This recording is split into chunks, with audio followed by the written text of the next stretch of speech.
I'm looking very much forward today to speaking with Dr. Brian Keating. I met him recently in Miami, looked through the telescope at his beautiful San Diego house on the coast.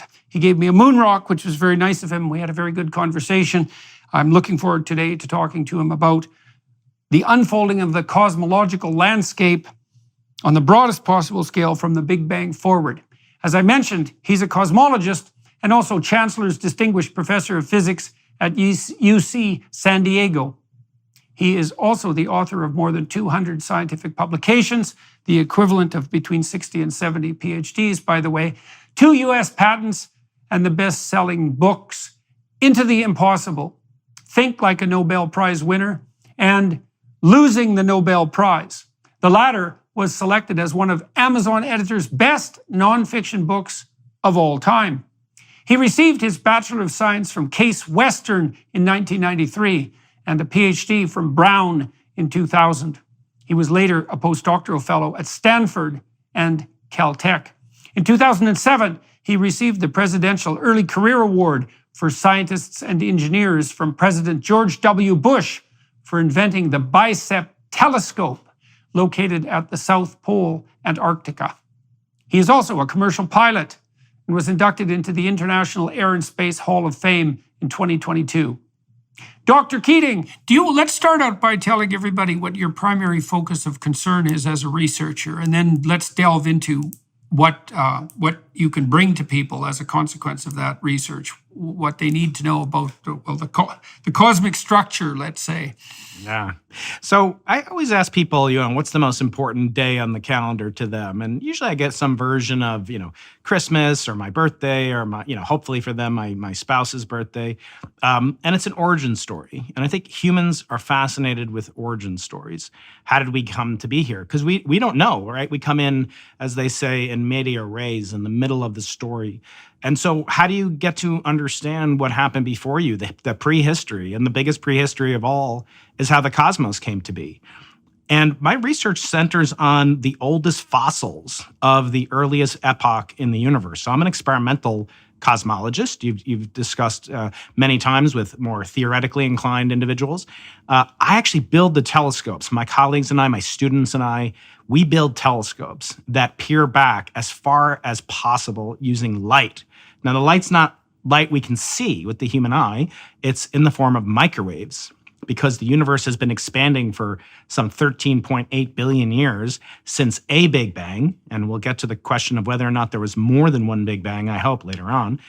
And the universe, as it expands, has cooled off from a fiery, hot hellscape of an inferno to a more moderate climate that will support the existence of planets and people and all sorts of other interesting forms of matter. But the question of how the matter came to be in the first place is really the purview of what I do as an experimentalist. So my job as an experimentalist is not to prove theorists right, it's to prove everything else wrong. And then what we're left with will be a closer approximation to the truth, which is that we live in this incredibly intricate, fascinating universe filled with the most mysterious forms of matter and even consciousness and beings like you and I.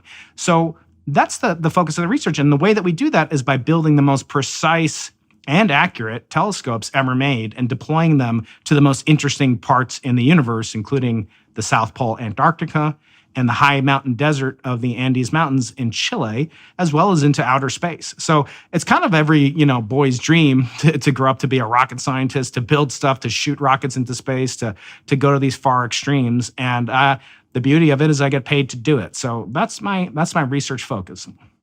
So why don't we start with a comment you made right at the beginning of that explanation. You said that you build telescopes that peer back into time. And you might want to explain to everybody, there'll be lots of people who are listening who understand that, but there'll be people listening who don't. Why is it that when you build a technologically sophisticated telescope that can peer out into the vast depths of space, that you're also looking back in time?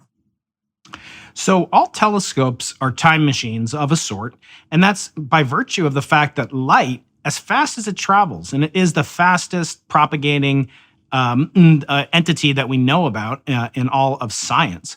It travels about this far, about 1 foot every nanosecond. So if you convert, nanoseconds to miles, and you convert, feet to miles and nanoseconds to seconds, it travels about 186,000 miles per second, which is pretty darn fast, but it's not infinite. So therefore, whenever you're looking at something, you're not seeing it as it is right now. You're seeing it as it was sometime in the past. And the farther away something is, the longer the light traveled to reach your eyes or to reach our telescopes. And telescopes are just eyes of a different sort. They might be sensitive to microwaves in the case of the telescope that I build, radio waves, gamma rays. But just like your eyeballs are 2 refracting telescopes. They have lenses, they have detectors.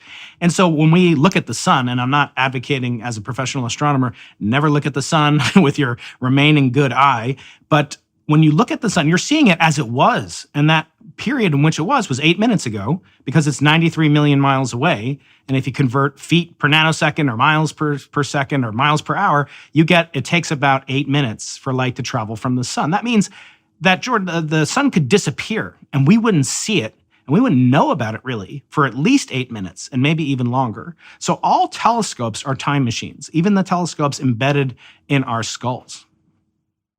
So how far back can we look now with, for example, with the Webb telescope? And that's the newest large-scale deep-peering telescope that was launched into space. And how far back have we pushed the horizon of view now?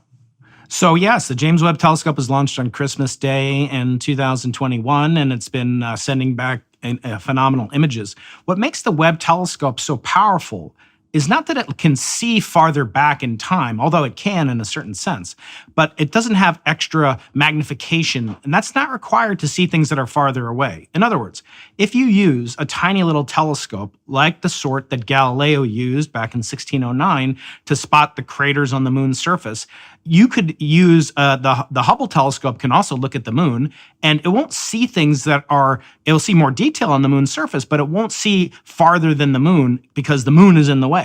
Now, if you look where there's no moon, where there's no planet, where there's no galaxies, where there's no absorbing matter whatsoever, then you're seeing back to the creation of whatever light your telescope is sensitive to.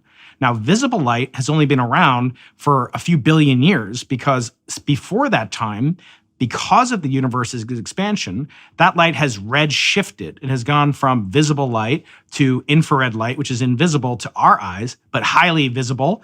And that is the quarry that the Webb telescope is seeking.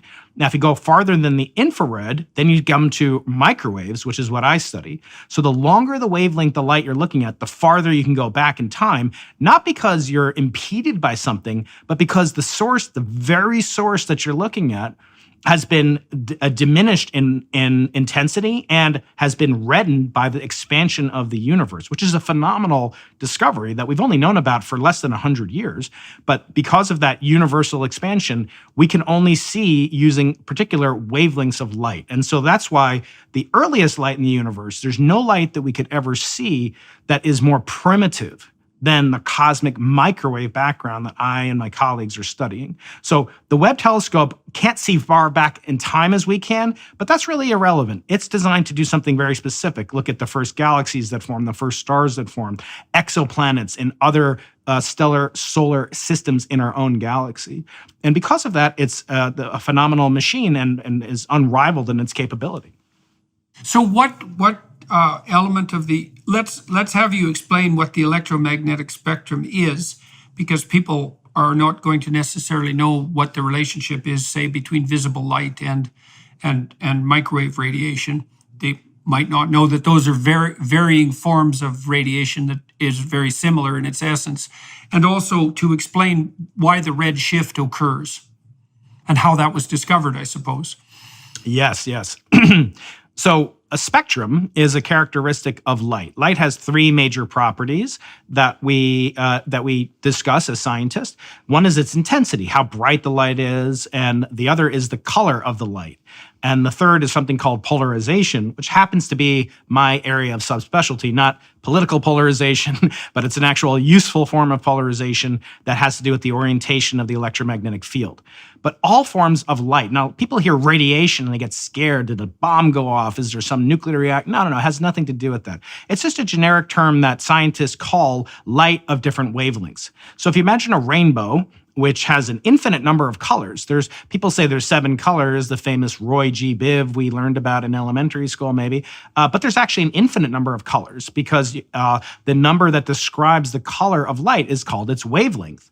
And the wavelength of light is a continuous number. It can be any number, can have any number of decimal places. So it's a continuous number. Therefore, there's an infinite number of real numbers. Therefore, the spectrum is not discrete in 7 different increments. So now, imagine you go beyond the red color. You keep going to the left of that red color. And actually, this was an experiment done by very famous scientists, and Herschel and even Isaac Newton did similar types of experiments, where they took the sunlight, they refracted it through a prism. So we've all seen these prisms that disperse light. And they had light of different colors coming out at different angles. And that's the property of a prism that causes it to make a rainbow from ordinary white light.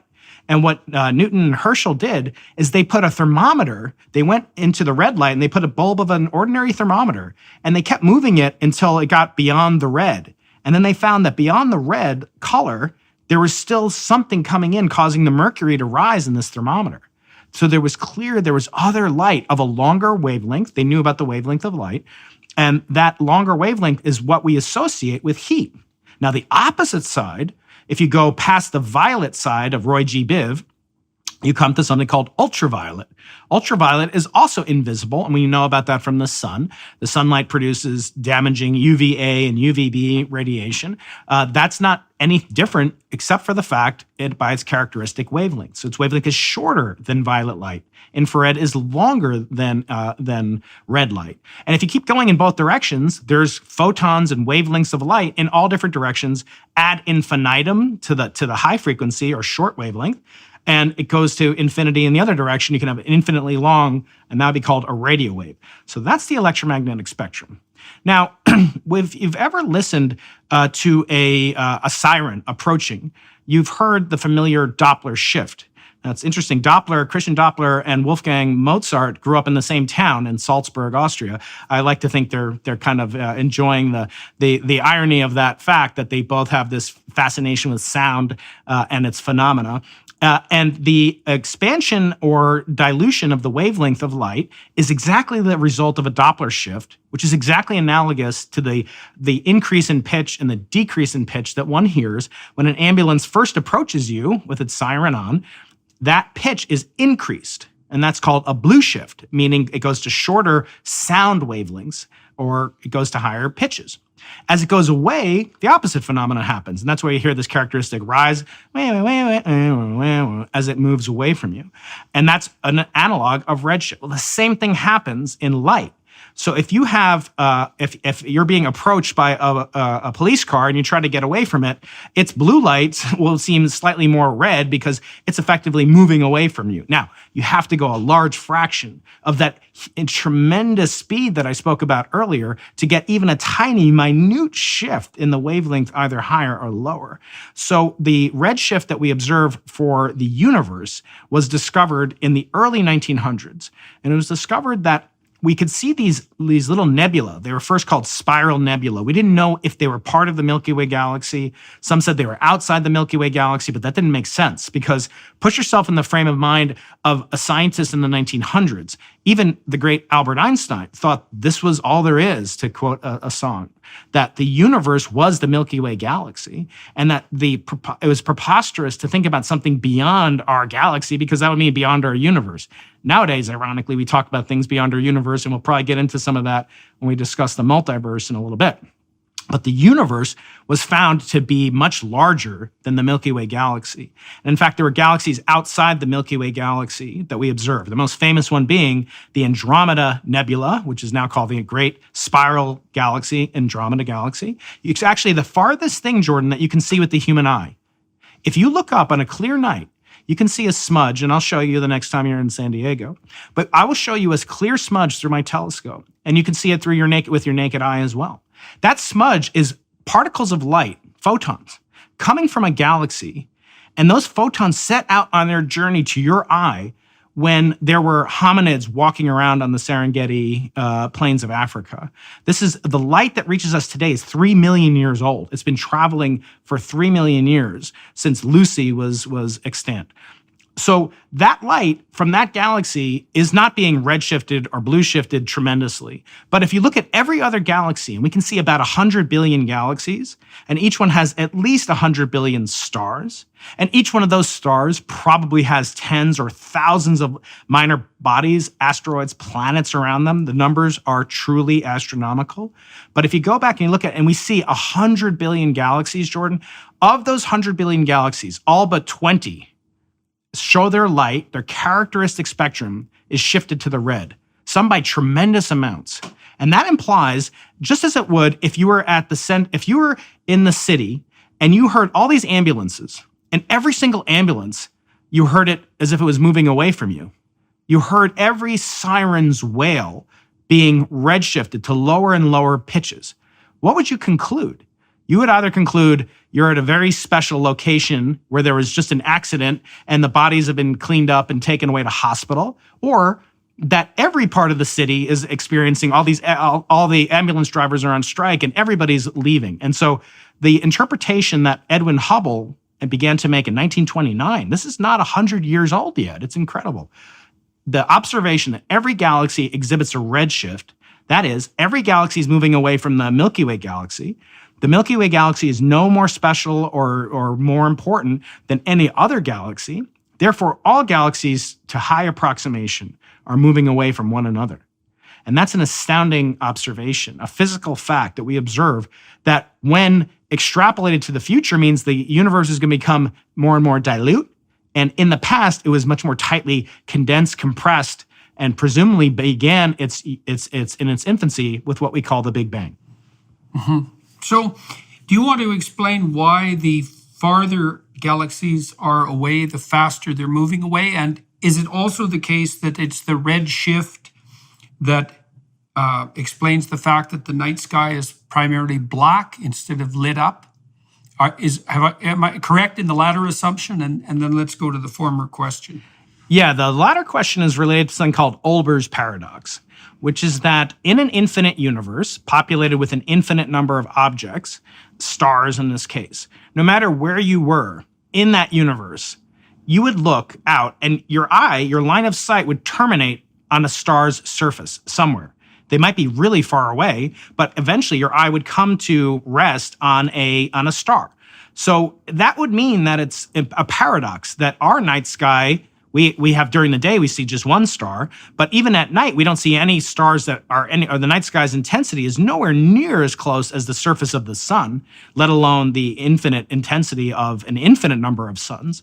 And it's as if you were in a forest. Imagine a beautiful boreal forest, and it's effectively infinite. The trees are a finite width, but they're spaced at some distance away from you. But there's an infinite number of these trees, and as you scan around your local horizon, all you would see is bark. All you would see are the trunks of these trees. That's Olber's paradox for trees. And what you're bringing up is this notion that was interestingly really encountered and proposed, and even a solution perhaps by Edgar Allan Poe, the great poet in the 1800s. He conjectured this idea that it's kind of strange that, well, we're told we live in an infinite universe, that even the Milky Way galaxy could be infinite in size. We didn't know back then in the 19th century. And so it began to be a paradox. Now, the resolution of that paradox, as you're pointing out, is several-fold.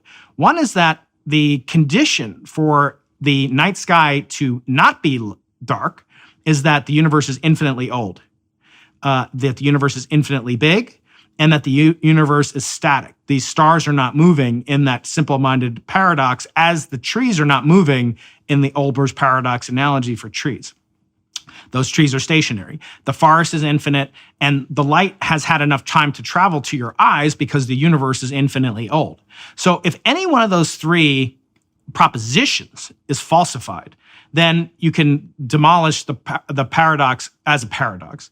And so the resolution, interestingly enough, comes down to all three of those are true, false. In other words, it would have been enough it would have been sufficient to falsify one or more of those three propositions. The universe is infinitely old, infinitely big, and static. But we actually know now that the universe isn't any one of those three, at least the universe that we can observe. So now you asked about how we can think about the expansion of the universe, or how we can determine that, or how it was determined.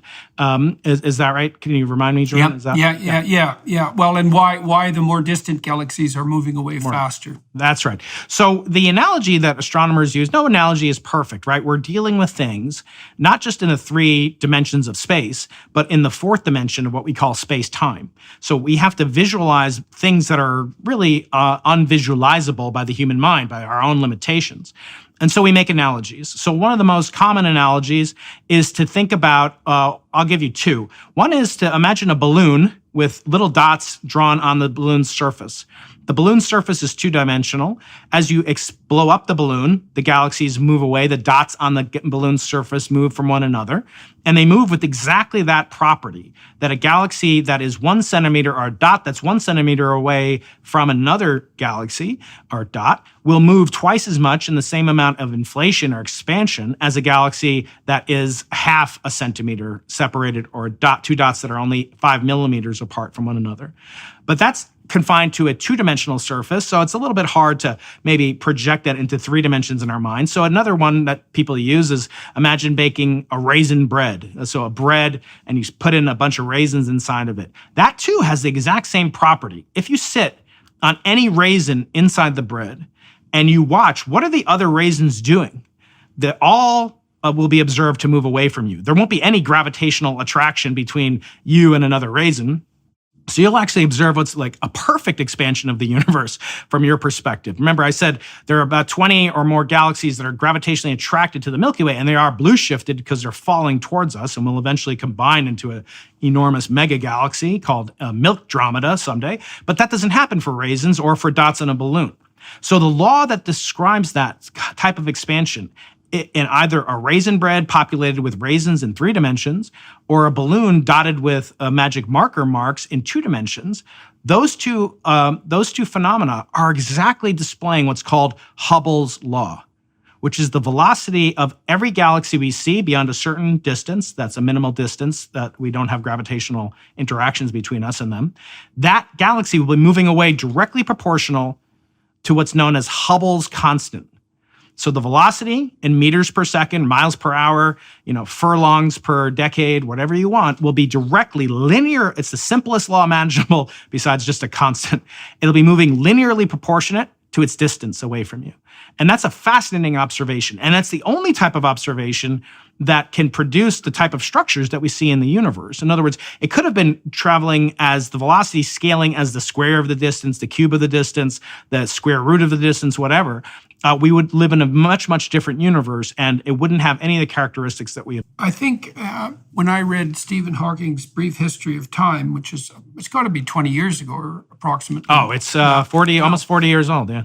Is it? God, well, that's what happens when you get old. The decades start to collapse. So at that point, my memory, if my memory serves me properly, the standard cosmological model was that it emerged from a Big Bang and that the universe was expanding, but that at some point it would contract back on itself. And this was Hawking's idea anyways, and then collapse back down into another singularity, whatever existed before the Big Bang.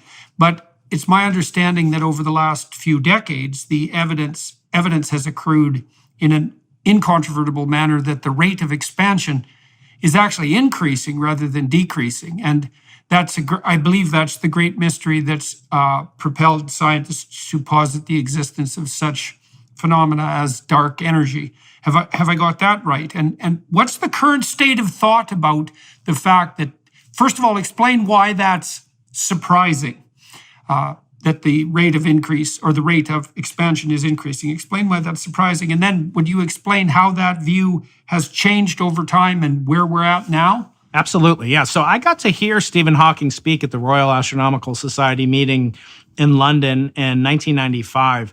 And it was back when he couldn't speak for a very long time. So he wasn't able to actually speak in real time, but he could move his fingers and he could move his eyes and he could type on this very special keyboard, which the ex-husband of his current nurse at the time had invented. That's a whole other story. I can recommend a book by my friend Charles Seif called Hawking, and it was sort of the business of Stephen Hawking. And he could answer one question, and it would take him about 10 minutes to answer a question. Someone asked him in the audience, Professor Hawking, you're rumored to be the most brilliant man alive, and yet you've written this book that almost no one, besides a younger Jordan Peterson perhaps, had read cover to cover.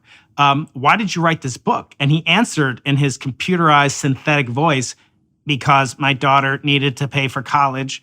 And it was just interesting that this great man, this great intellect, trapped in this body that had, been robbed of all of its physical kind of maneuvering and so forth, was so facile with his mind. It was really an incredible thing to see.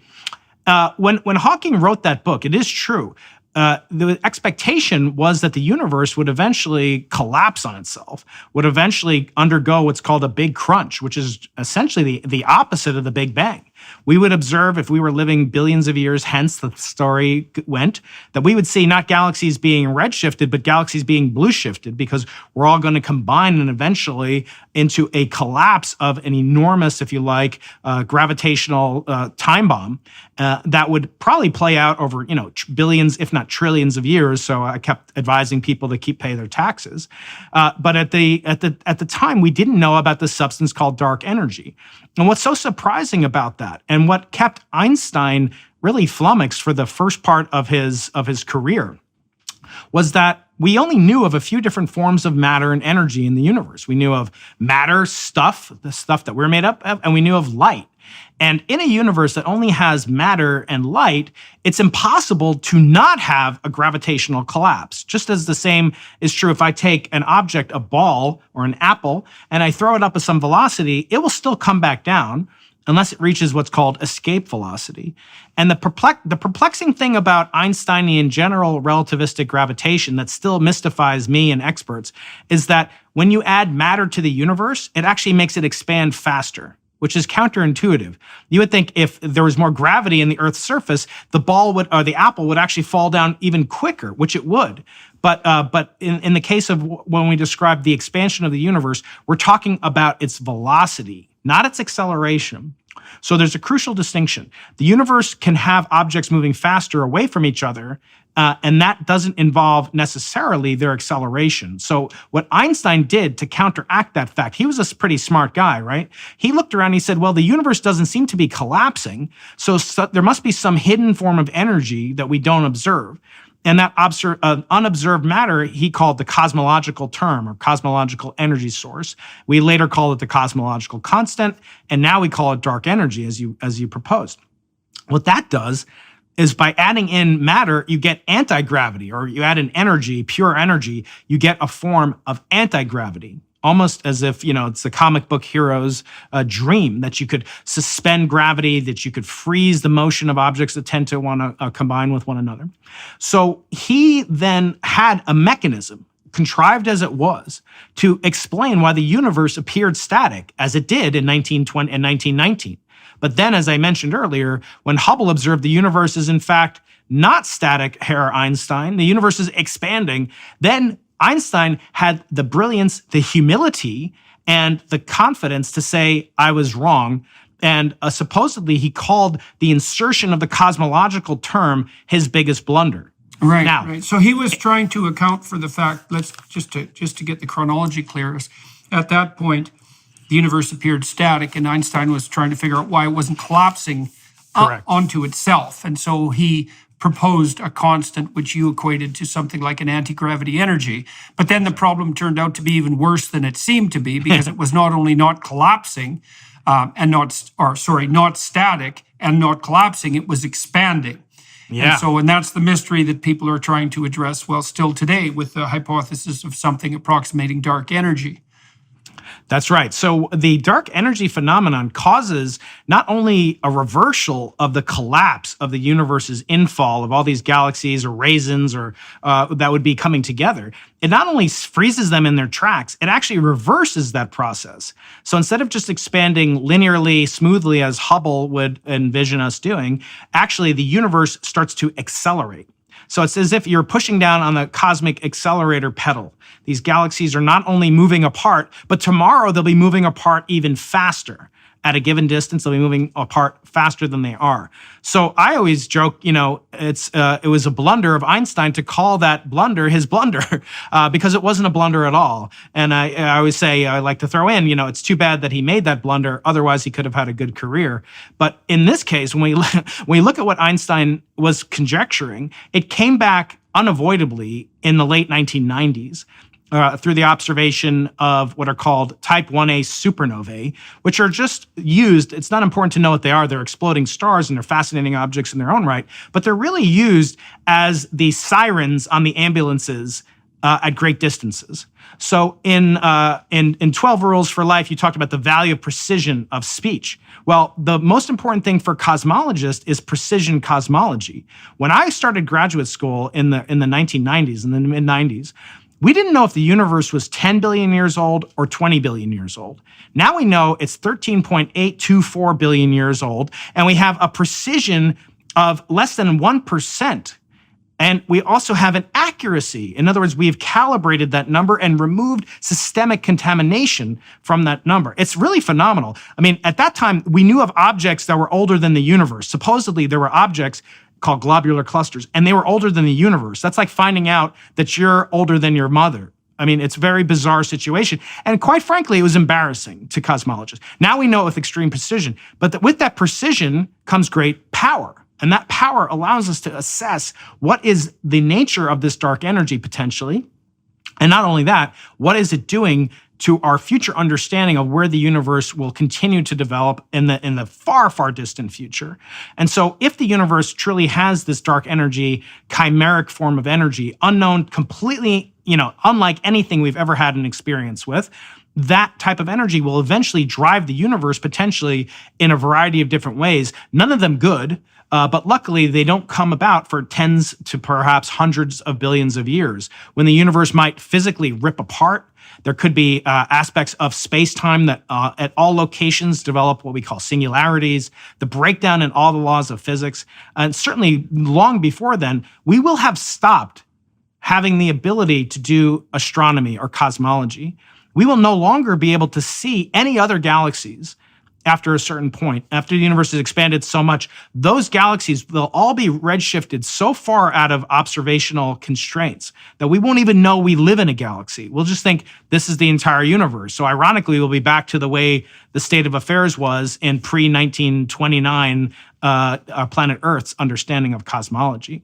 And with the precision that I mentioned before, that we know the age of the universe, we know the expansion rate of the universe, we can do astounding things. We can go back in time and ask, just as we do with I remember when my children turned 2 years old, you take them to the pediatrician's office and they measure their height. And basically, they've got this rule of thumb based on the statistics of 100 billion people that have lived on planet Earth to date, that the child will be about twice as high, twice as tall as he or she is at age 2. I think I'm getting that right. I am a doctor, but I'm not that kind of a doctor, right? So you'll have to check those numbers, but they basically extrapolate. So imagine if you went and you go to the pediatrician and then you come back in 10 years, 15 years, 20 years, and the kid is like 30 times bigger than that height, or 1/10 as tall. Well, you'd say, this is crazy. There's something strange going on. Your tables are all messed up. And your actual statistical sample is not a good representation of the parent population, no pun intended. So the question becomes, how accurately can you estimate how fast the universe will be expanding today versus 13 billion years ago? And there's what's called a tension, because the two numbers disagree, and they disagree by a violently unacceptable amount.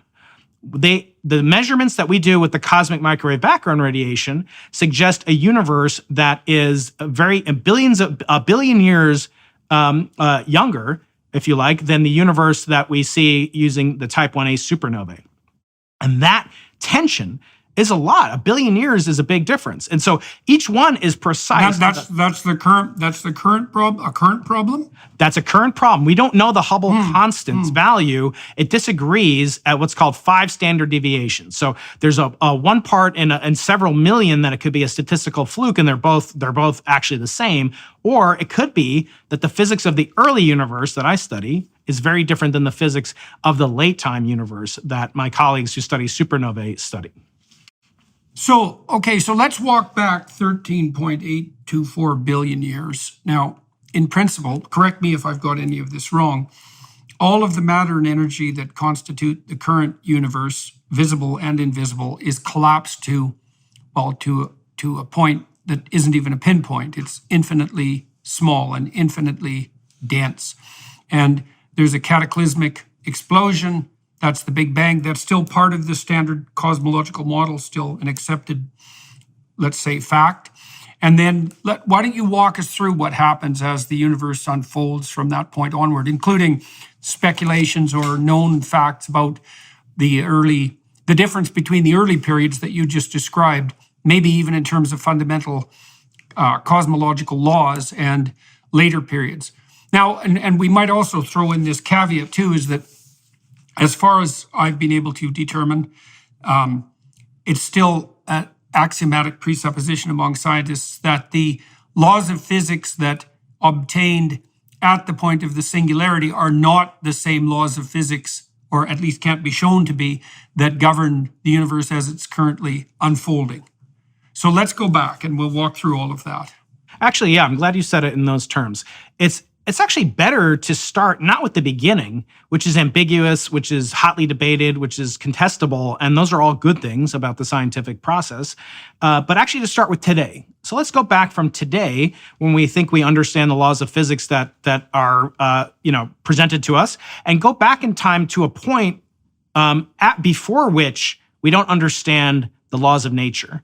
Because if you start from a point of ambiguity and uncertainty, and then you attempt to extrapolate forward, you're less likely to get the right answer than if you kind of go back historically and ask, when do we lose sight of the plot line? When do we lack our understanding of the laws of nature? So starting from today, we see 4 forces of nature.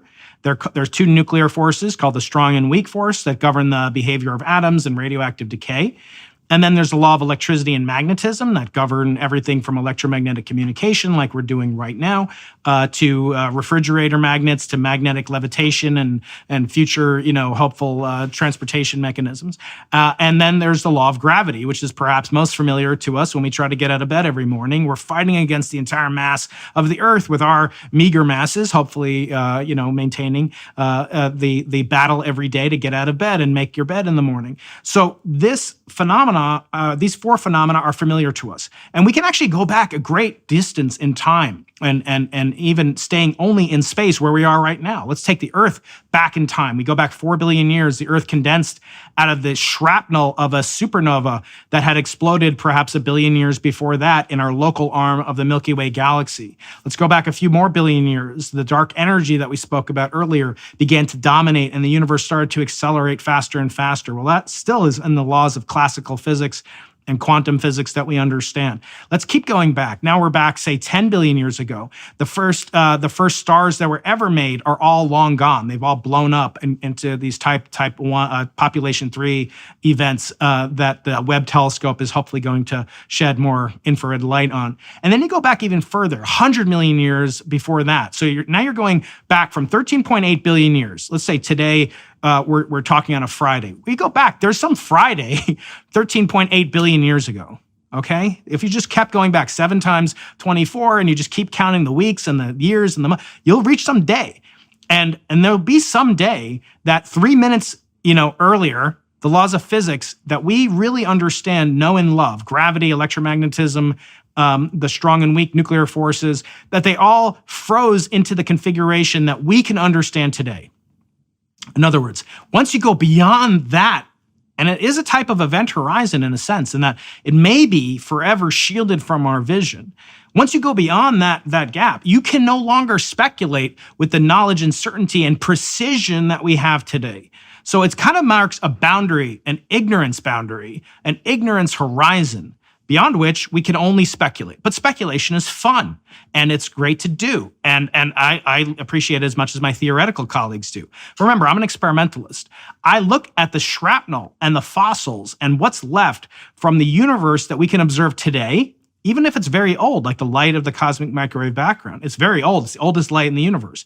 I still can use that to glean information about that period, 3 minutes after midnight on some Friday, 13.8 billion years ago. Right. So we can't look all the way. We can't look all the way to the Big Bang itself. We can look some fractions of seconds after the Big Bang, when the laws of physics spring into existence and we have the beginnings of the interactions between matter and energy that we see today. But there's a border there prior to that that we can't peer into at the moment. Now, talk to people, tell everybody about what the cosmic background microwave radiation is and why you study that and how that enables us to peer back really to as close to the beginning of time as we can manage. Yeah, exactly. So the cosmic microwave background is the leftover heat from the fusion of the very first elements on the periodic table of the elements. So the lightest elements in the universe are hydrogen and helium, and they have isotopes. Each one has a couple of different isotopes, meaning they have more or fewer neutrons in their nuclei. These are not atoms, though. These are just the nuclei of what would eventually become the chemical elements and atoms. So the nuclei are fused in the first few minutes of the universe, of our current observable universe. I have to be very precise here. We can't say the Big Bang was the beginning of time. We don't know that. Most people assume that the universe, with the universe's origin, with the Big Bang, came the beginning of time. That raises all sorts of hairy paradoxes that are really quite difficult to approach, both from the laws of physics perspective, but even from metaphysical perspectives.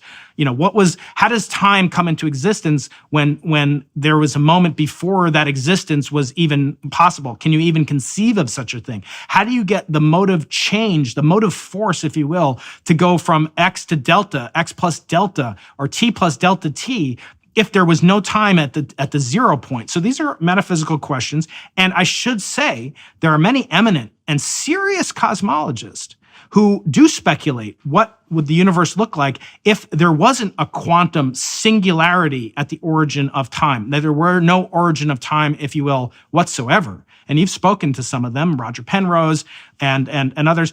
But the point being that there are alternatives to that. Now, 99% of my colleagues don't really pay much attention to those models, but I think it's important to at least not give the impression that we know for certain the universe had a quantum gravitational singularity that sprang time into existence. As you said before, there's an infinitesimal amount of space, and in that space was all the matter in the universe. Jordan, we don't know that. That is a possibility, and in fact, that's the most popular possibility amongst my colleagues.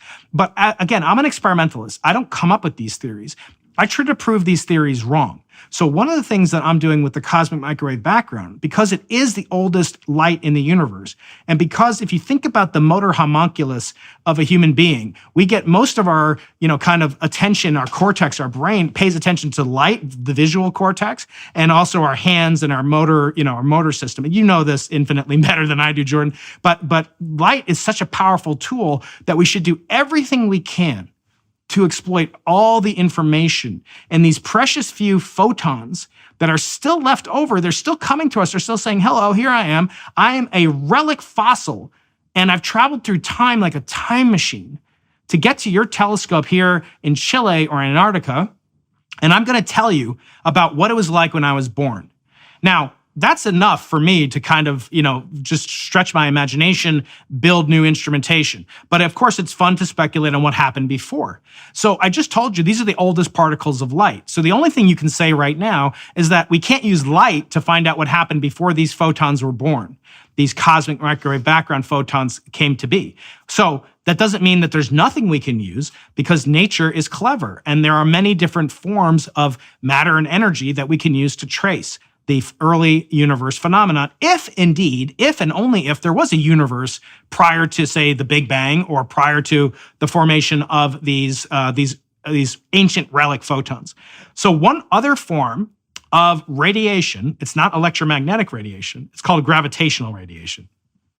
Gravitational radiation arises whenever there is matter in motion And whenever space-time reverberates, so famously it was discovered by three friends and colleagues of mine and their team called the LIGO experiment in 2015, in September 2015, they caught the in-spiral of two black holes, each one 30 times the mass of our sun. They were moving at a fraction of the speed of light, a very high velocity. They eventually coalesced into one fused, exactly the analogy I like to use is fused into a giant black hole, but that black hole had a mass of, say, 59 times the mass of our sun. So where did that extra one mass of the sun go? Well, it went into shaking up the fabric of space-time itself. And that reverberation of space-time is called a gravitational wave or gravitational radiation. Gravitational radiation penetrates everything. When I shake my fist here in San Diego, you feel it there on the East Coast. But it's minute and it's overwhelmed by a multitude of other sources of local gravitational field distortion. But as these waves of gravity travel through space-time, they affect all matter and they go through all matter.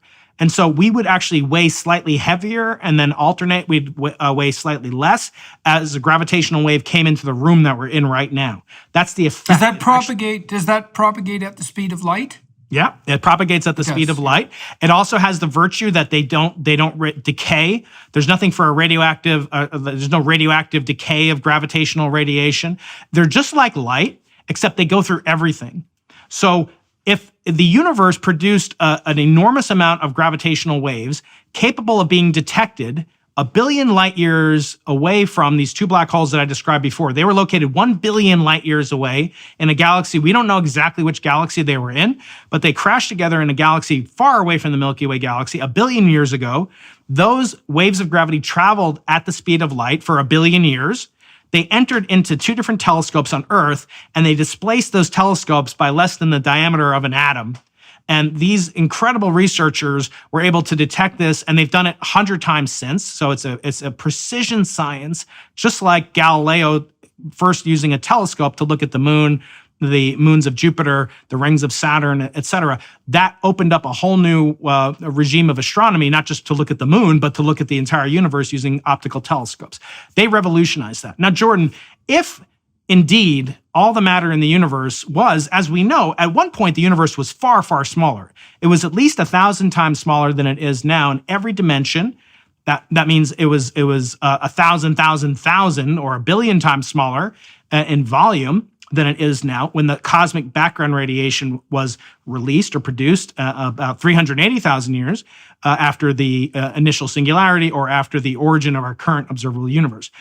If two little measly black holes, if just they're crashing together can cause a lot of gravitational radiation, think about all the matter in the entire universe, all the black holes that would ever be, and all the stars, all of our matter that made us up, all the light, all of it coming into existence at a certain time. You would expect that would make an enormous amount of gravitational radiation, and you'd be right. And so that gravitational radiation would then propagate through the universe, and eventually it would encode and encrypt its behavior on what's called the polarization of the microwave background. Remember, I said light has three properties.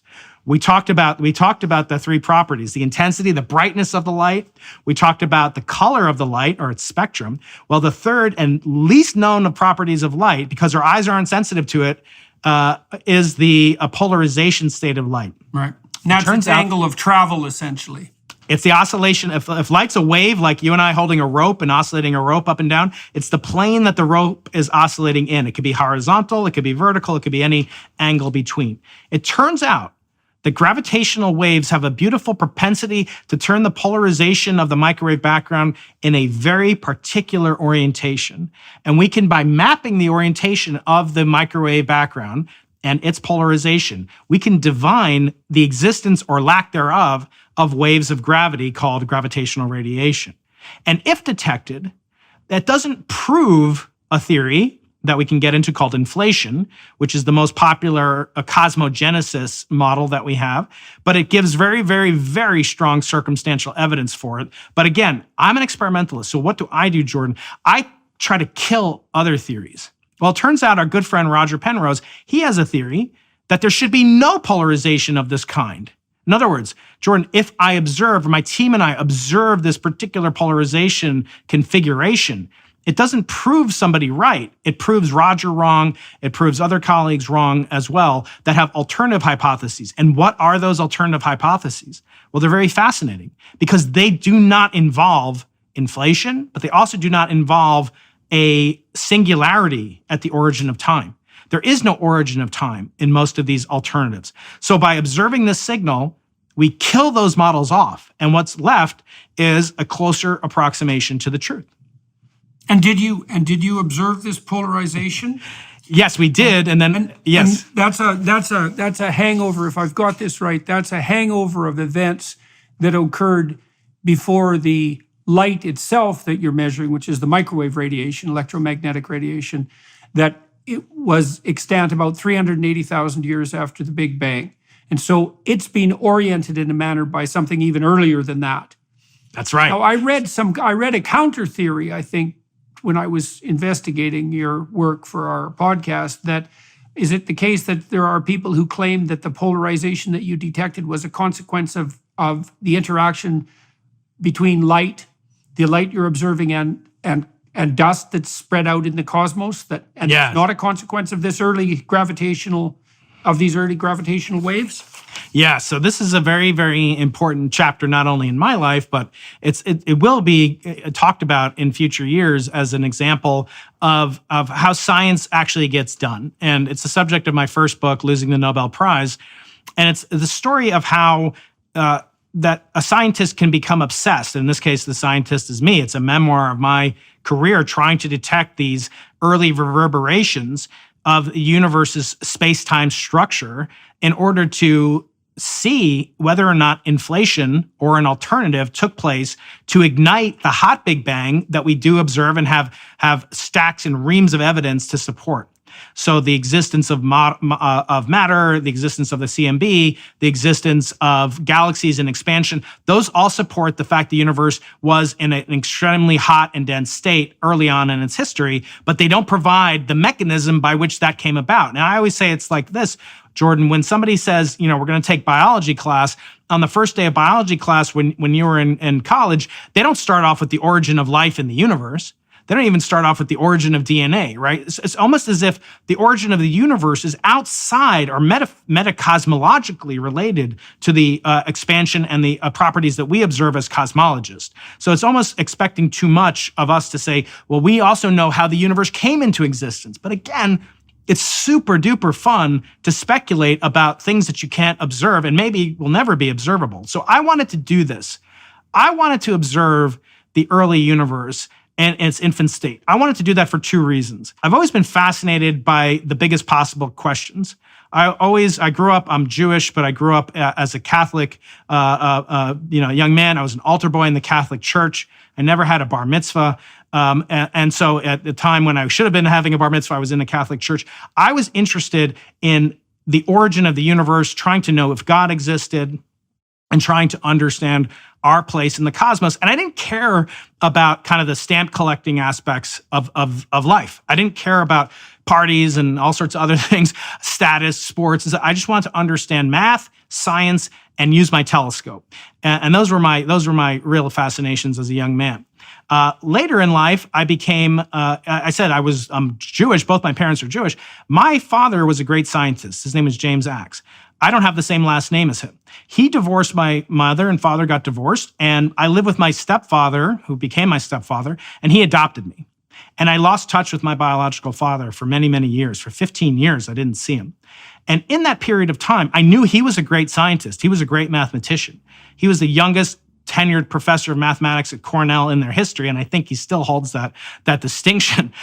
He went on to have a great career, and I didn't see him. And I actually was adopted by my stepfather. And I kind of had this rivalry with him, Jordan, and you can psychologically diagnose it as you like, but just as a boy might want to be a better football player or wrestler than his father, I wanted to be a better scientist than him. As great a scientist as he was, he never won the Nobel Prize. And I realized I could, kind of one-up this old man who had abandoned me and my older brother decades earlier, and I could do what he did not. And best of all, I could do it by having the most doing the most fun thing I could possibly imagine, building telescopes and studying the biggest picture topics. So this became my obsession. I became obsessed with this. And later on, I proposed an experiment with my mentor and friends at Caltech, where I was a postdoc, to go back in time as far as we could go back, building a telescope called BICEP, which I coined the name. It means background imaging of cosmic extragalactic polarization. But it's a play on words because that polarization signal I told you about, Jordan, the orientation is called a curl. So it's called a curl type motion. So very funny. There's a profound nerd joke for you, man. It is, you have to know a lot to catch that one. Before I got to being purveying dad jokes, I was purveying nerd jokes. So that experiment did we claimed we detected the imprimatur of inflation. In other words, we claimed that we saw the twisting, roiling pattern of polarizations called curl mode polarization that was thought to be conclusive, if circumstantial, evidence for the inflationary origin of the universe. Now, Jordan. So these are kind of like eddies in a stream, eh? Exactly. You're detecting an eddy on the edge. And so these are remnants of things that happened extraordinarily early on. You're looking back past, theoretically, 380,000 years after the Big Bang. Hey, let me lay out for everybody who's watching and listening just a brief schemata of time, because you never know. There's all sorts of people listening, and you never know what people know and what they don't know. So let's just take a walk through numbers. So everybody understands 1,000, and people generally know that 1,000,000 is 1,000,000. But then things get murky at the top end past then. So 1,000 million is a billion. And so we're looking at 13,000 millions, or about 13 and 13.3 in your estimation. And right now we're speaking about a time that's 300,000 years after the events of the Big Bang. But you're looking back even farther than that by looking at the effects of the gravitational waves on the microwave background. And that's what you built the telescope for in the South Pole. That's right. So imagine you're in a room right now. You're looking around your room. You have a horizon beyond which you can't see. It's called the walls of the room that you're in. But if something happened outside, let's say somebody lit off a firecracker outside of the room that you're in, you couldn't see it with light, but you could hear it with sound. So in other words, you can see things that are farther away. And as we initiated our conversation, something that's farther away, we're seeing light from when it was more primitive. When it was older, when it was more distant, means it translates by the finite speed of light to an older, more primitive existence. So right, and if the explosion was loud enough, even if you were deaf, you could detect the movement of the walls. That's right. Yes. And so I've heard that, people in the FBI, they use the vibration of windows, bouncing a laser off the windows because people inside the room are talking. It's causing reverberations of the glass, and they can read out and transduce the sonic vibrations of the air molecules using the reverberations of glass and bouncing a laser off it. Exactly like that. Right. We can see back. Probably what they're doing right now while we're talking satellites in space. Yeah. I hope so. It'd be a good use of their bandwidth, right?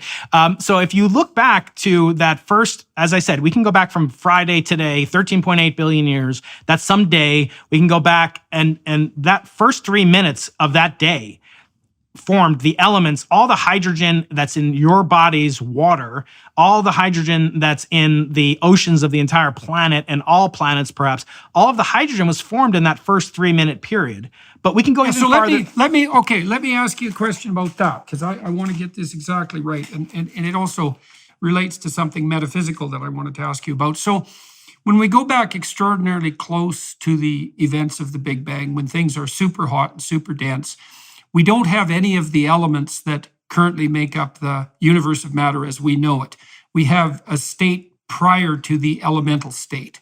And so what's the initial state? Can you walk us through the sequence of unfolding? Now, people should remember that the material world that we see around us is made out of 114 elements, some of which are man-made, not easily found in nature. So let's say 100, just as a rule of thumb. And those elements differ in the complexity of their atomic structure. And so the simpler elements you have neutrons and protons and electrons that make up an atom. And the simpler the element is, the fewer of the neutrons and protons and electrons are in the atomic structure. So they're more and more complicated clumps of subatomic particles, of atomic particles to make up the elements. Now, they appear in a sequence, right, as the universe unfolds. And so, but before even hydrogen, which is the simplest elemental structure, before hydrogen appears, there are other states of matter, and that sequences all the way back to the Big Bang. So can you unfold how the periodic table emerges and then what happens before that? And then we'll go back to the microwave and gravitational wave story. Yeah. So, the famous poet scientist Carl Sagan said, we are all made of stars. We're all star stuff. And it's actually not really true. We're actually cosmic stuff. We're actually, most of us is water, right, Jordan? So most of water is hydrogen, and most of that hydrogen, if not all of it, was formed during these first 3 minutes after the Big Bang. Or again, I'll say that as a shorthand for the period of time in which, before which we lose information and we become ignorant. But that period of time leaves fossils. And those fossils are the hydrogen, the helium that we see in the universe, and their isotopes. So there's really only 6 or 7 different things that are made. But without those things, they become the ingredients of the first generation of stars. Those generation of stars become nuclear fusion reactors, taking hydrogen nuclei and isotopes and fusing them together to make helium. After all, Helios, the name of the sun, the element helium was discovered not on Earth, on the sun. I always joke with my cosmology students, the scientists had to go at night, for their own safety. But helium was discovered not on Earth, but it was discovered on the sun via its chemical spectrum, its chemical fingerprint. So the first elements, hydrogen and helium, are formed in the Big Bang. Much more helium is formed later on in stars. Then that helium makes heavier and heavier elements, and we start marching up the periodic table to fill out the rest of those 100 or so elements. Okay, so we have the Big Bang, and the initial particles or electromagnetic waves that emerge are, how do you characterize them? Is it how long after the Big Bang do you have the initial hydrogen and its variant isotopes? And what's there before that, before it's even hydrogen? Yeah. So it doesn't become hydrogen until 380,000 years later, when the universe is cool enough that a proton can meet an electron and fuse together, if you like, or condense to make an actual atom. And the first atoms in the universe are formed then. Then afterwards, you get hydrogen combining to make helium inside of stars. Okay, so before that, it's just protons and electrons. Just protons. They're not hanging out.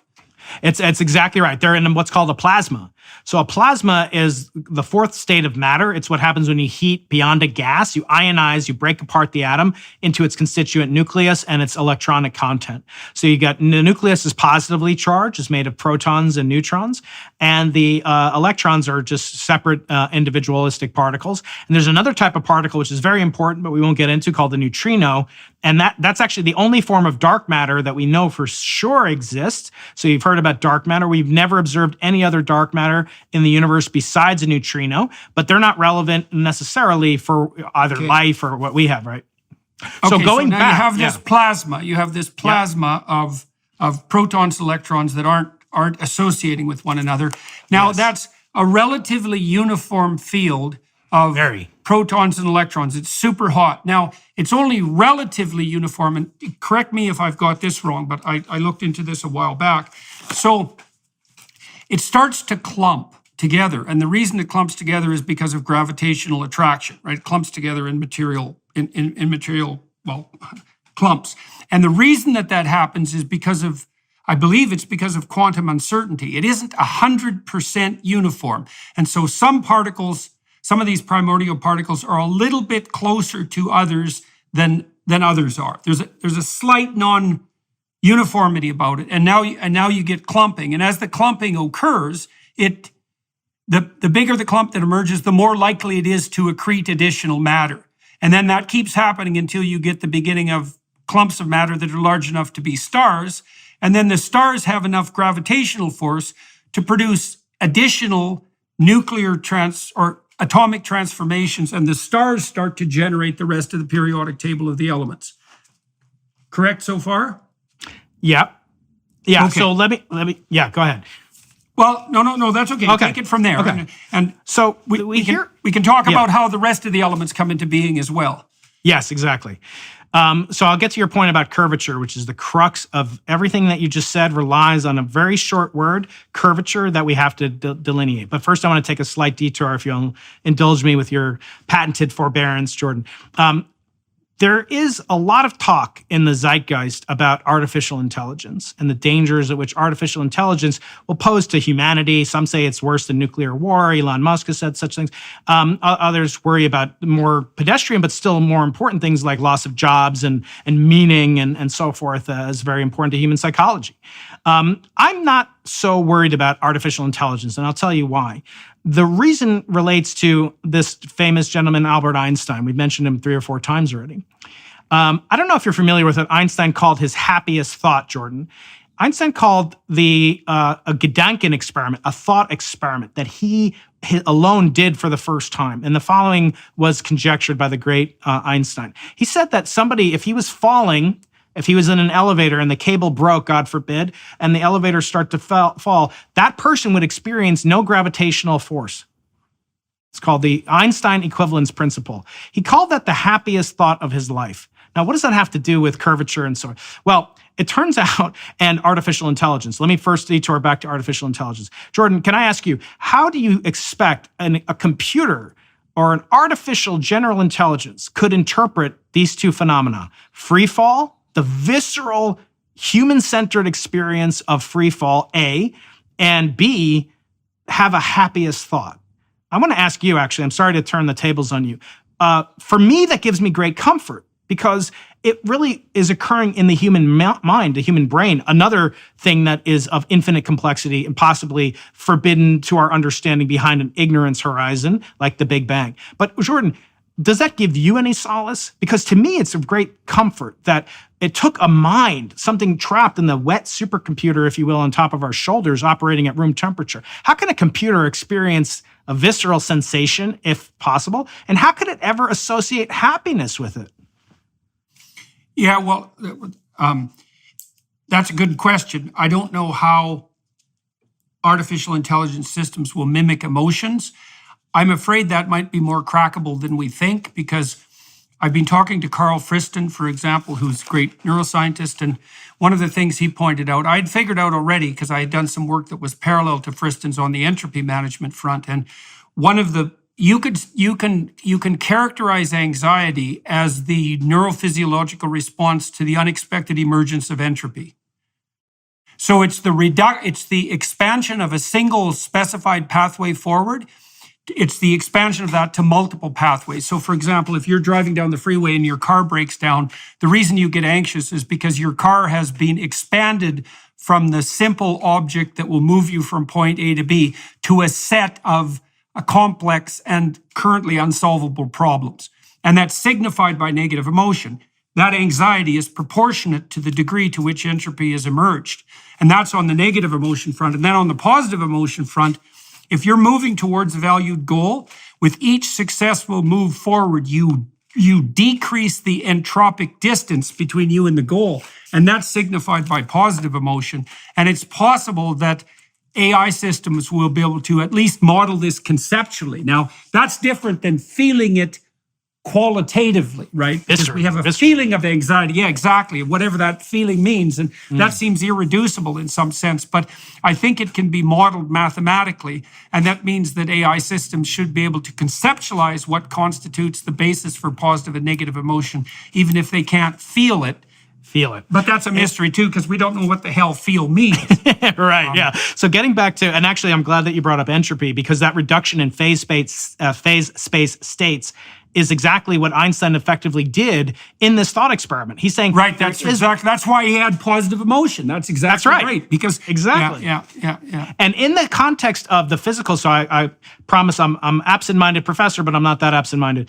Going back to the curvature conjecture that you mentioned before, everything hinges on curvature. Everything hinges, you nailed the crux of the issue. It hinges on curvature. Where does that come from? In Einstein's conceptual of general relativity, he had two great, many great ideas, obviously, but special relativity has to do with the finite speed of light and things that travel near the speed of light, and the properties of such paths through space and time. And then gravity is general relativity is when you add in mass and gravity and what that does to space-time itself. So it turns out that there's what the effect of gravity is to do is to curve and warp space-time.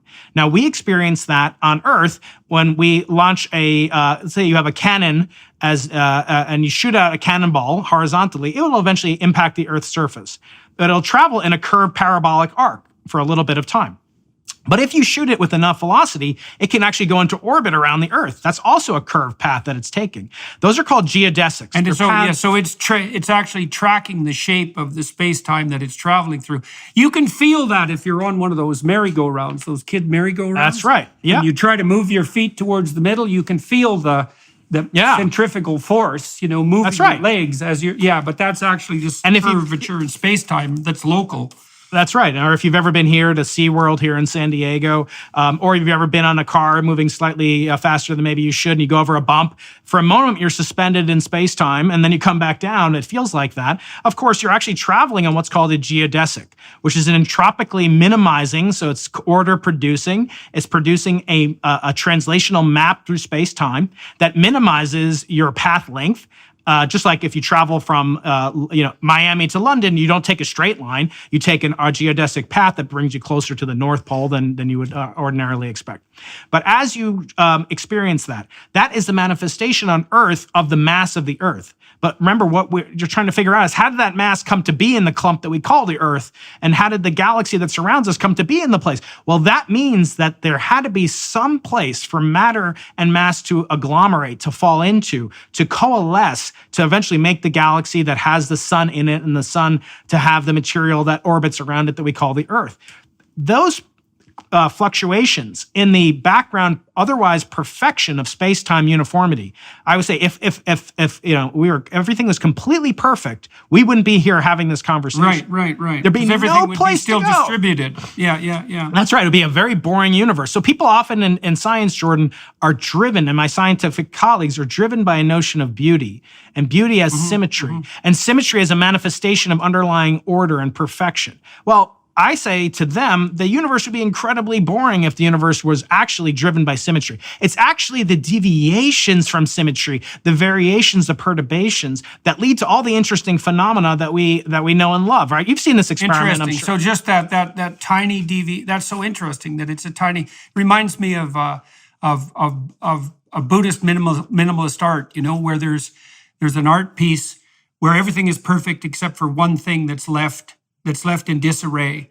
And there's a whole Japanese art form that's associated with that. And so why do you believe that it was the curvature that was there at the beginning of time that was responsible for the lack of homogeneity rather than quantum uncertainty in relationship to the location of the particles? Or is that the same thing? Or are there alternative theories? They're related. So the overarching framework by which curvature provides the primordial seeds for later matter to agglomerate, to then collapse and have nuclear fusion, ignition, and then the movie plays forward as we described it, or you described it before. So the initial conditions, how did those curvature perturbations get there in the first place?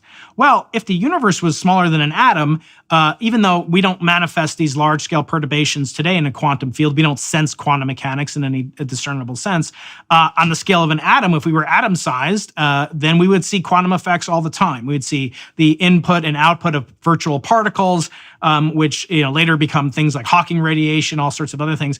But in the early universe, this would manifest itself as departures from perfect homogeneity by 1 part in 100,000. So let me give you an idea.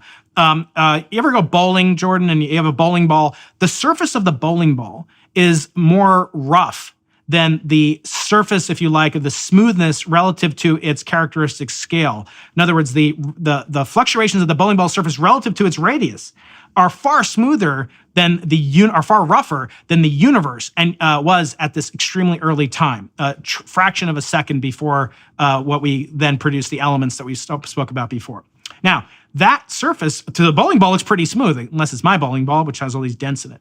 But the point being, the universe is incredibly smooth, and so you only have to manifest tiny little perturbations. But that's what inflation does. Inflation says, I didn't get to this before, but when we made this detection in 2014, that's described in my book, Losing the Nobel Prize, we claimed we detected these waves of gravity.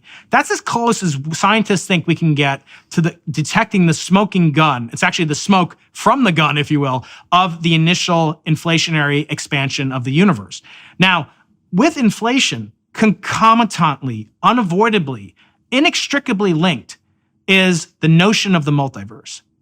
Okay? You cannot have inflation, which means you cannot have these quantum perturbations that you were describing, which means that the framework then collapses once you go forward, unless you have a multiverse. Okay, so let's walk people through what inflation is first, and then talk about the relationship between that and the multiverse. So explain it. Explain inflation, and explain why it was necessitated as a theoretical and then an experimentally validated construct, or experimentally investigated. So we live in a quantum universe. We don't detect it because we're kind of these macroscopic creatures, right? We're sort of, a couple meters characteristic scale. We live for, tens of decades, hopefully. But we don't live, we don't observe things at the nanosecond or picosecond scale. We don't observe things at the femtometer size scale. So it's kind of hidden to us by an averaging process that our brain, you've spoken about this many times. We have a foveal kind of attention that we pay to objects, and beyond which we can't really say anything other than vague notions about. So we can only focus on the foveal analogy to us is that we are all focused on things that are our size. So it's natural to think about that. We don't see quantum tigers coming out of the vacuum and then disappearing, right? So our mind has to work and make analogies. So we analogize the universe today as being filled with quantum fields, and then the particles are just instantiations of those quantum fields. So there's a proton field over here that's making this dust particle or this air molecule. There's a photon field, there's the particles of light,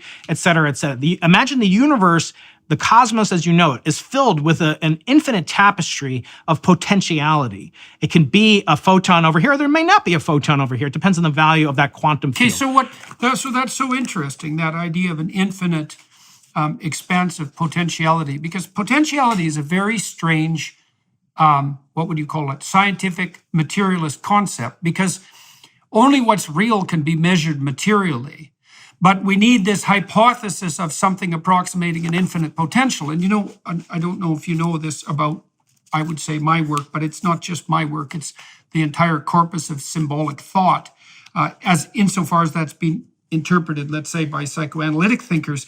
There is a hypothesis, cosmological hypothesis, that permeates religious speculation, that the cosmos that's inhabitable, so the structured material world, is a manifestation of a multiplicitous potential. That's chaos. That's the infinite chaos, right? And so in Genesis, for example, there's a process that looks to me to be akin to communicative consciousness that interacts with something approximating an infinite potential.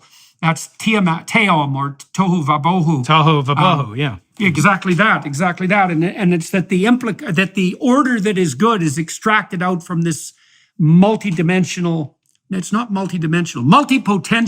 field of potential as a consequence of the action of some structuring force, right? And that's the cosmologically generative principle. And so it's very interesting to me that in the realm of physics itself, which people consider the queen of sciences, that there is the notion of this expansive potential. And you associated that with quantum fields and also with the multiverse. And so let's walk through all of that. It's even deeper than that, as you're saying. The potentiality is something intrinsic to not only the existence of our universe, but there's a mirror universe that I know, have been familiarized with Sir Roger Penrose, and that's the anti-universe, the fact that we have antimatter, and it is possible to look at the work of Dirac. We talk about the Dirac sea, where there's an infinite set of potential states that are filled and occupied, or occupied, and depending on their potentiality versus their actuality. When do they get instantiated? When do they get commanded into existence, to use a very overburdened phrase, right? So this, and there's what's called solid state physics or condensed matter theory. We have, imagine you have, a bunch of people, a crowd, on a regular grid, and they're all moving, and then one guy gets teleported by some aliens that we'll have to talk about some other time. So the one guy gets teleported sorted out of this infinite grid of people marching as soldiers, right? And then the soldiers kind of get nervous, so they start moving to fill in that hole. So one moves to fill in the hole where the soldier has been extracted or rendered out of existence, and then that produces a hole in another place where that other soldier was, right? So there's a sea of now you start to see this hole moving. But is the hole real, Jordan? I mean, the guys are real, right? But now one guy left, and so they're filling in. So now there's this other thing called a hole, and it's moving. And there's an exact analogy between that and what's called condensed matter physics that are called phonons, not photons, but phonons, and how they propagate. And they have properties. They travel at some speed. So now you're talking about the absence of something, the potentiality of that which was, and it is propagating in a sea of possibilities as well. So I'm not even saying this sea of potentiality. My students and I tried to work through the relationship between anxiety and entropy, and we were contemplating the horizon of possibility, because I think that what consciousness does is confront a horizon of possibility. It's not something driven in an algorithmic, deterministic manner by the states of material objects at the current time. It contends with the sea of potentiality, but it also appears, and maybe this is a consequence of the principles of existence itself, that sea of probability is structured in a normal distribution of probability. So, for example, the most probable next event in our conversation is that one or the other of us or both will utter a word. But there's some non-zero probability that there'll be a cataclysmic earthquake and I'll be swallowed up by the ground, right? It's a relatively low probability event, thank God, but it's not zero, and it's not entirely predictable. Not in San Diego. Probability. It's more higher probability for means. Exactly. Well, and the cataclysmic events in our life occur when something that we deem of relatively low probability in this set of infinite potential actually makes itself manifest. And the more unlikely that event, according to our conceptual schema, the more anxiety is associated with it. But is there a sense among physicists that this infinite sea of possibility, you described it in relationship to Dirac's thought, and I didn't know about that, is there some notion that some of those states are more likely to emerge given the current state than others? And is that a way of conceptualizing some alternative to determinism? Yeah, we actually had, a concept that, we could turn to probably another topic, but Richard Feynman, one of the Titanic physicists of the last 100 years, came up with this kind of sum over histories, or a path integral description by which particles get from A to B by sampling all paths in which they could possibly take, going from me and you directly, but going the opposite way too. And those get weighted with different or lesser probabilities, to use the language that you were just saying. But I want to touch back one more to what you said. Feynman developed. That's right. And so I see.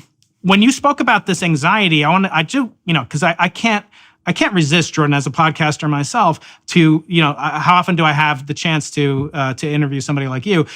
Even though this is your conversation, I want to continue with your questions. But there's something that you said, and I hope, again, you'll indulge me with your forbearance. You mentioned anxiety and entropy. I want to ask you right now, how many different ways could I make your life twice as good? Or 10 times as good? How many ways could I do that? I mean, there's a finite limited number of ways. Yeah, exactly. And that's a very good observation. That's part of, I think, why we're also weighted towards weighting negative emotion more significantly, is that the number of ways things can go wrong is near infinite, whereas the number of ways things can be improved that's the straight and narrow path, right? That's also, by the way, the boundary between order and chaos in the Taoist conceptualization of the world. It's a very narrow pathway to make things better. It's not impossible, but it's very difficult. It's not to make things, but I think, Jordan, and I want to run this by you, my theory is that you should lean into that which would devastate you. In other words, you and I are both parents. You've met my children. You know that, the greatest fears, I don't even have to speak it, God forbid. But anyone who's brought a life into existence, has organized entropy, has reduced entropy, has invested so much into this beautiful creature miracle that we call a child. And that's just one example of how your life could be made not twice as worse or 10 times worse. It could be made infinitely worse. But I like to invert that and use that as a guiding principle and get your impressions about that, because it seems to me that we should be doing those things and making those network entropic connections, that we should have as many of them that they would, if removed, would devastate us. In other words, you can find out what you should be doing by... Okay, so I would say that's one of the most fundamental contributions of New Testament thinking to Old Testament thinking. It emerges in part as a consequence, you could say a narrative consequence of the conundrums that are brought forward in the book of Job. So the book of Job is a narrative description of the infinite numbers of potential ways you can profoundly suffer. And so Job is not only ill in the most terrible ways and innocently ill, but he's ill in a way that he simultaneously loses his wife and his family. And then his friends make fun of him for being ill and accuse him of being sinful. That's the reason for his illness. And so he's at the bottom of the deepest possible pit. And he contends with God as a consequence, in some ways attempting to negotiate with the divine to understand why it is that he's being condemned to suffering. Now, it turns out in that story that God made a bet with Satan, of all things, that if Satan tortured Job, that he'd lose his faith. Job would lose his faith, right? So it's a very strange story. But Carl Jung wrote a great book called Answer to Job that takes that apart in great detail. But what happens in the Christian story is a strange inversion of the story of Job, because the hypothesis in the Christian story is essentially that the best way through the absolute catastrophe of life is to voluntarily take on the deepest possible set of catastrophes as if they're an encouraging challenge. It's something like that. You could think about that metaphysically as the invitation to the cross.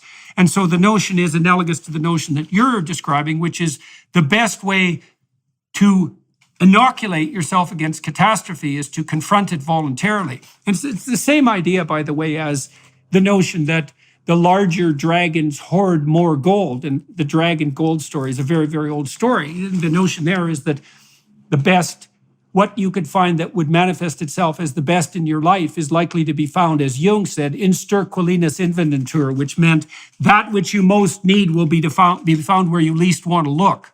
Right. So, the cave that you fear to enter holds the treasure you seek. I think Campbell's. Exactly. Well, in your life, one of the things you pointed out, and we will talk about this maybe in the Daily Wire interview, you had to deal with the loss of your father, and which was a very dark thing to lose, very dark thing to contemplate. And, you said that one of the things you did as a consequence of contemplating that relatively forthrightly was develop a certain kind of radical ambition, both in terms of enthusiasm because you were interested in it, but also in terms of the magnitude of the problem that you were setting out to challenge. And so you simultaneously solved a psychological and a metaphysical problem by delving into the structure of the real at the place that looked darkest and most mysterious to you. And I think it's something everyone should know. I've been lecturing to my audiences as I go around the world more recently, talking about how destiny makes itself manifest to people. And it does that by inviting you with opportunities that seize your imagination. But it also does it by calling out to you certain problems that beset you that happen to be your problems, whatever that means. Because it's not like you're obsessed by an infinite number of problems. You're obsessed by that set of problems that happen for whatever reason to be your problems. And you might say, well, I wish I didn't have any problems, but then you don't have any mystery.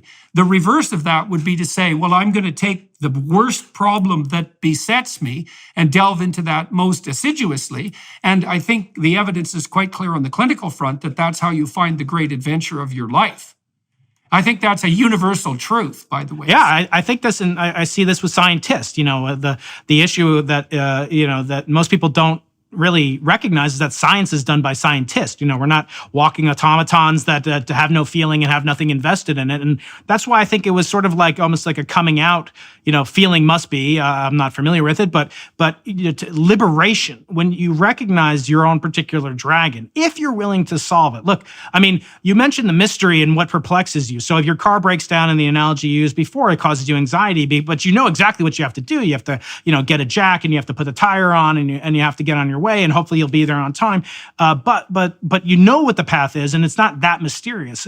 I've been thinking about scientists. We're confronted with an infinite, spectrum of mysteries on a daily basis. And the Rabbi Jonathan Sachs, I don't know if you ever met him. He's the few guests that I never got to have on my podcast. But Jonathan Sachs was the chief rabbi of the United Kingdom, of the Commonwealth. And he has this kind of brilliant take. He wrote a book called The Grand Partnership about the reconciliation and the comity between religion and science. And one of the things he would speculate on was, why is it that scientists are the least religious? I actually happen to think that scientists are incredibly religious. And I think so. We should talk more about that, because I'd like to know why you think that. So we'll get to that before we part here. Yeah, let's do that. Yep. So, thinking about scientists, we are confronted with mysteries on this daily basis. But getting back to the ultimate mystery, of why are we here? Why scientists aren't used to answering why questions, and it's almost like it's beyond our domain. But we don't like that, Jordan, right? Scientists, I think you can correct me again if I'm wrong in any way, but I think there's a narcissistic trait behind scientists. That's a good thing. We have this concept in Judaism of a Yetzer Hara, an evil inclination, and a Yetzer HaTov, a good inclination. But it's like the yin yang. There's a little bit of each in each one. In other words, your evil inclination, your desire for glory and the Nobel Prize, and so they can actually cause you to transmute that into gold and do things that are good for you. And likely the positive qualities. You want everybody, to think the right way, or whatever that means. You want everyone to get a vaccine, or you can think you're doing good, and that can actually not be good, right? So the point that I'm trying to make is, if you don't channel the propensity of a scientist to think solipsistically and narcissistically, if you don't do it, and I don't know how to do it with my students, right? I'm supposed to teach them the what questions, but I don't get to teach them the why questions.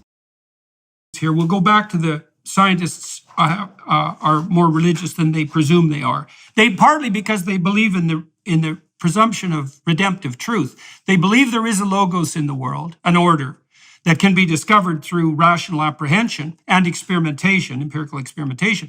But they also believe that the truth will set you free, because otherwise you wouldn't do science. And that was the way in that I used when I was trying to train my graduate students to be ethical researchers. So now, as you said, someone who does science is a person, a scientist, and so a person above all, and then a scientist. And the consequence of that is that person has to be concerned with such mundane realities as formulating a career. And that isn't only self-promotion, because there's no bloody point in discovering something unless you communicate it to people. Unless you have a network that you've developed, you can't communicate it. And so it's part and parcel of the scientific endeavor. But then you might ask yourself, well, what should be paramount, right? The promotion of your career and the communication of your findings, in which case you get false research findings all the time, or the truth. And part of the answer to that is, if you're not assiduous in your pursuit of the truth, then you could easily, so if I have a student who does a master's or a PhD piece of research, and they p-hack, so they claim that they found valid results when they didn't, because they muck about at the micro level with the statistics. Replication. Then, then as they swallow that lie, they're going to convince themselves that what they discovered was actually true. And then they're going to convince other people. And then there's going to be a whole set of them that are going down an entirely pathological and false road. And so part of the reason that even if you are interested in promoting your career, which you should be to some degree, the reason you should abide by the truth is because you have to ask yourself whether or not you want to spend your entire life investigating something that doesn't exist merely to inflate your status among your peers. And with anyone sensible, because you could have your cake and eat it too, you could look at where you're wrong as a scientist and find the interesting stumbling blocks and the interesting mysteries. You could dive into that. Then you could discover something real, and you could have status among your peers and be acclaimed as someone who had a genuine contribution and build a communication network. And that's a way better plan than being that what would you say? Then falling prey to falsehood and warping the entire field. That's all that's all an issue of fundamental ethics. And which we part never of the teach to our religious students. Process. No, we never teach that to our students. I mean, at least, in the physical sciences. I mean, my law school colleagues, my medical school colleagues, even my business school colleagues. I don't know about you, Jordan, but I was never taught to teach, right? So this is my job. Right. And I think for you too, I think, on your tombstone, may it be at age 120, Jordan, but I think it'll say, father, husband, teacher, some order like that, because I think the essence of who you are, like I'm a pilot too. I fly little tiny planes in Southern California, little Cessnas around, okay? When I became a pilot, it changed who I was. I started to think about the world. Look, I'm not only, a physicist or a father, whatever, I'm a pilot, and it's a part of a core identification. I also felt that way as a professor, and I know that you felt that way as a professor, even if you're not teaching, on a daily basis, and we can get into the travails, the awful way that you've been brutally, set about by monsters in your own right, some other time. But I just want to point out that we never get taught how to teach. We never get taught, at least in the physical sciences, maybe, and we almost get these ethical conundra that you just mentioned.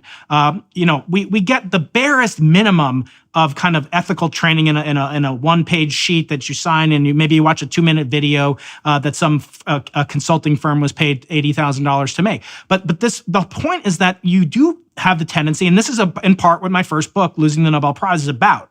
It's about wanting to discover something that's not only viscerally connected to you and your career and making a living for yourself and your family, which, as you said, is by no means a trivial thing. I mean, we're human beings. We have to support, and there's a lot to be said about good, honest work and the work that colleagues and I are engaged in. But we were confronted with the discovery of a lifetime. And that would not only mean, as I said before, that we had discovered, gravitational waves, which had never been observed in this fashion. And in 2014, when we made this announcement at Harvard, that we had discovered the aftershocks of the inflationary epoch, but that we had discovered evidence for the multiverse. And yet, what did it get undone by? The most humble, meager, meek substance in the whole world, which in the universe, which is called dust. And I thought it was so ironic, but it's a teachable thing. We succumb to what Feynman, the great Feynman that we mentioned before, he said, the first principle is that you should not fool yourself. And the second principle is that you...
are the easiest person to fool.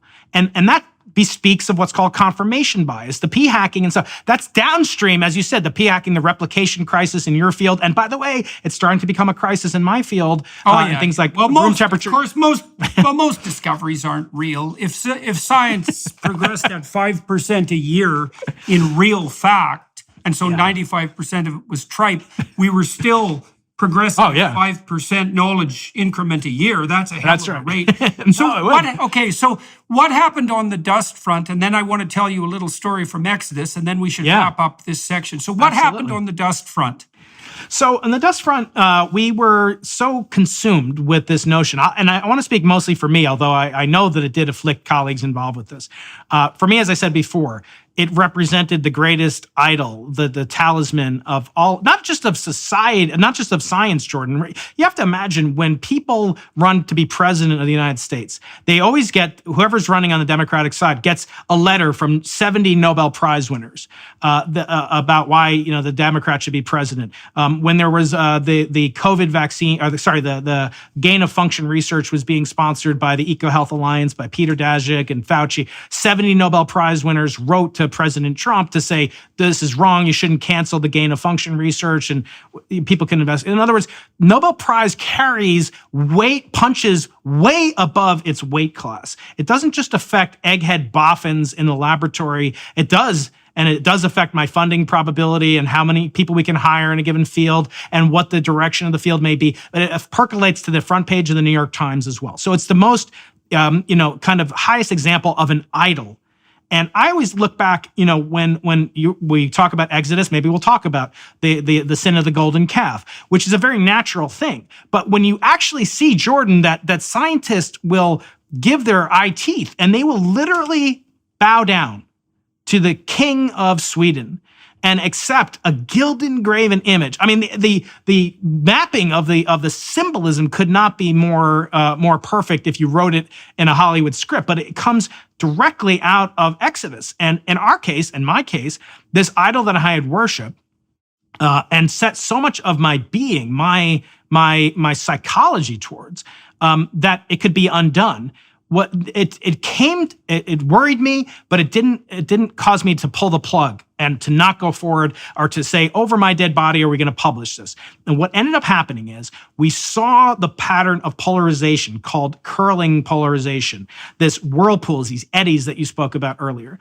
And that bespeaks of the inflationary origin of the universe, because if the universe were filled with a quantum field at its earliest moments and perhaps in perpetuity via what's called the inflaton, this would then be the field in which reverberations could take place. Those reverberations are the curvature perturbations that you asked about a while ago. Those provided the nucleation sites for matter to collapse, condense, agglomerate into, which then ignited the stars, which then made the supernova, which then made us. So the story is an incredible story. It hinges on inflation being correct. Inflation hinges upon a quantum field called the inflaton, and the inflaton hinges upon a superarching structure called the multiverse for it to be filling. In other words, inflation didn't just happen once, Jordan. It didn't happen twice. It happened an infinite number of times, and it's happening right now. And it's unavoidable because it cannot be sort of superseded. It cannot be shut off. And yet, because we live in a galaxy is a very, very dirty place. It's a place filled with asteroids and subatomic particles and charged particles, and it's filled with the most humble substance that's left over. And thank God, thank bloody God, as you might say, that dust exists, because we are, as Carl Sagan called the Earth, a mote of dust riding on a sunbeam. In other words, the Earth is a giant block of dust. The iron in the hemoglobin molecule that powers your body right now came from that supernova that produced the dust that obscured and mimicked with perfect fidelity the signal that I was hell-bent and my colleagues were hell-bent on detecting. It mimicked the curl mode polarization signal to a T. And we saw what we wanted to see. And best of all, it meant that we had seen the multiverse. People on the front pages of every headline, every newspaper, from San Diego to New York to CNN, we have detected the first physical evidence for the multiverse. Okay, so walk me through that, because I don't quite understand it. So you talked about the fact that the initial quantum perturbations that existed prior to to our ability to detect the background radiation were a consequence of gravitational waves. And we talked a little bit about the fact that those perturbations could be mimicked by cosmic dust. The perturbation-induced polarization could be mimicked by cosmic dust. So was the polarization you detected a consequence of the quantum fluctuation, or was it a secondary consequence of polarization by this widely dispersed dust? So when you came to visit San Diego, I gave you some chunks of rock. They look like ordinary chunks of rock, but they're actually meteorites. And actually, I give them away on my website for free. I have these giveaways where people can get. It's a meteorite. It's actually what you see as a meteor shower. When some of the material in a meteor shower reaches the Earth's surface, it's called a meteorite. And that meteorite that I gave you and I give away on occasion to people who go to my website is a chunk of iron. And it's iron, it's cobalt, it's nickel. I also will send people the chemical assay of it as well, because it's just so cool to see that this chunk of rock is 4.3 billion years old. It predates the Earth's formation, and it shares a lot in common with the Earth. One thing it shares in common with the Earth is that it has a magnetic susceptibility. If you take that little meteorite that I gave you and you put it next to a refrigerator magnet, it'll suck onto that like a parasite sucking on a brain. Okay, that suction is due to the magnetic properties of iron, which is a ferromagnet, and that will attach to a magnetic field just like the Earth does. Those magnetic fields are not confined to the Earth, Jordan. The galaxy has a magnetic field. The universe as a whole may have a magnetic field. But what happened was there's these particles of meteorites in our local region of the Milky Way galaxy through which we are always looking like a dirty window, like looking through a dirty window. There's unavoidable. We live in a galaxy. So we'd have to go outside the galaxy, which is technologically and almost theoretically impossible, and go outside to get away from this dust. So we're stuck inside this dusty cloud, this dusty region. Again, thank God for it, because without it, there wouldn't be blood in our veins and there wouldn't be a planet for us to sit on. So it's a chimera. It gives and it takes away. In this case, it took away the Nobel Prize because the magnetic field of our galaxy can cause the same twisting, curling eddies of the emission from these meteorites or these dust particles as well. And that provided the chimeric illusion that we had seen exactly fidelitous to the origin if the universe began with inflation. The exact same pattern. It's almost devilish. It's almost satanic because it exactly mimicked it. And of course, we knew about it. We weren't, babes in the woods. We didn't make a blunder. We didn't put our thumb in the front of the lens cap but we did our job. But we de-weighted that probability. We assessed it. We said, it's not as likely as the explanation that we found. Of course, the opposite is true, right? To say that the universe began out of a spawn nucleation site within the multiverse, providing curvature sites for agglomerations of that's a much, much wilder story to believe in retrospect than, we detected dust from our galaxy. But I don't want to condemn myself too harshly, or my colleagues too, because we immediately tried not only to falsify that hypothesis, but we worked with another team, which was our competitor, which is a $1 billion satellite called the Planck satellite. And they had been hot on the trail, the exact same signal as us. Science is very competitive. You mentioned all these different traits of scientists all the time. I always say scientists are like children, right? We're curious, we're playful, we're whimsical, but just like children, we don't like to play with others. We're jealous, we're petty. We have all the good qualities of children, but it's a double-edged sword. We have some of the negative. Some of those are the desire for credit and for affirmation and for attention. I'm speaking for me specifically here, but this is a very common affliction, especially when the stakes are as high as they are to say that we live in a multiverse, which is the direct conclusion of this discovery, if it had held up, which it did not. So the results were accurate.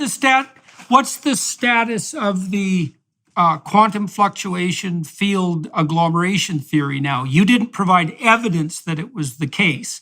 Right. But is that still the extant theory in relationship to the initial agglomeration of matter? It is. It is. Okay, so it is. didn't invalidate that theory. It just invalidated your claim to have provided evidence for it. Exactly. And we made the most precise detection ever of this type of signal. It's just the interpretation was wrong. We didn't make a blunder. We didn't say there's faster than light neutrinos or whatever. We made an exquisitely precise measurement of dust in our galaxy, which is useful, by the way, because what we see, we'll never see well, as I said, until we get out of the galaxy, which won't even happen, with trillions of dollars of funding. It's physically impossible, right? So we're always going to be measuring a combined signal, a potential cosmic signal plus an actual dust signal. So now with other experiments, including the experiment that I lead with my colleagues at the University of Pennsylvania, at Princeton, at Berkeley, and Chicago, called the Simons Observatory, funded by Jim Simons at the Simons Foundation and Marilyn Simons.